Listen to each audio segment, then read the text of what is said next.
சங்கீதம் 115 அதனுடைய 2வது வசனம். கர்த்தர் நம்மை நினைத்திருக்கிறார், அவர் ஆசீர்வதிப்பார் என்று நாம் பார்க்கிறோம். என்னுடைய வாழ்க்கையில் நடந்த ஒரு சம்பவத்தை நான் சொல்லி நான் இந்த செய்தி முடிக்க விரும்புகிறேன். 2004வது வருஷம் நினைக்கிறேன், மகாராஷ்டிராவில் நான் ஊழியம் பண்ணி கொண்டிருந்தேன். இப்போ திடீர்னு ஒரு ஃபோன் வருது. ஃபோன் எடுத்து நான் பேசுகிறேன். நான் யார் தெரியுதா அப்படின்னு சொல்லி அதை நினைக்கும் போது எனக்கு இப்பவும் சந்தோஷமாக இருக்குதுங்க. அதனால் மறக்க முடியாது. பல வருஷங்களுக்கு பிறகு அவன் என்னோட பேசுகிறான். நானும் அவனும் ஒரே நாள் ஊழியத்துக்கு வந்தோம். ரொம்ப சந்தோஷமா இருந்துச்சு. எப்படி பாருக்கா, நான் அவனை விசாரிக்கேன், அவன் என்ன விசாரிச்சதே எனக்கு ரொம்ப சந்தோஷமா இருந்துச்சு. மறக்காம வச்சிருக்கியே, எப்படிப்பா உன்னை மறக்க முடியும்? நீ தானப்பா எனக்கு துணி துவைக்கணும்னு கற்றுக் கொடுத்தா அப்படின்னு சொன்னான். இப்போ ஓடுது உன்னுடைய ஊழியம், நார்த் இந்தியா ஊழியம் தான் தெரியுமே. ஒரு அமௌண்ட் அனுப்பிவிட்டான், பெரிய அமௌண்ட்டு. அந்த அமௌண்ட்டில் பிஏ சிஸ்டம் இந்த சபைக்கு இல்லாமல் இருந்து. இப்போ அந்த நாட்களில் அவ்வளோ பெரிய அமௌண்ட்டு நான் எதிர்பார்க்கல. 1 லட்ச ரூபா அனுப்பிவிட்டான்.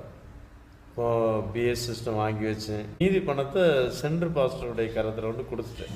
அந்த நண்பன் என்னை ஞாபகப்படுத்தி என்னுடைய தேவைகளை அறிந்து உதவி செய்கிறார். ஒரு சாதாரண நண்பன் இப்படி செய்வாரானா, உங்களையும் என்னையும் படைத்த, வானத்தையும் பூமியும் படைத்த தேவாதி தேவன் நம்மளை நினைப்பாரானால் சும்மா விட்டுருவாருங்க.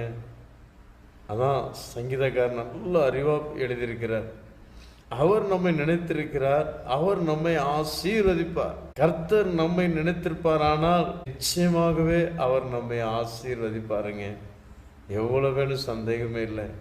யார் மறந்தாலும் கர்த்தர் நம்மை மறக்காமல் அவருடைய மனதில் வைத்திருந்தா போதுங்க, அவர் நம்மை நிச்சயமாக ஆசீர்வதிப்பார்.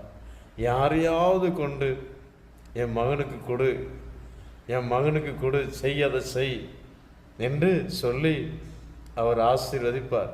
ஹல்லேலூயா.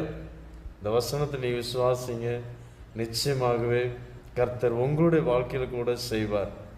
அவர் நினைவு கூர்ந்தா போதுங்க.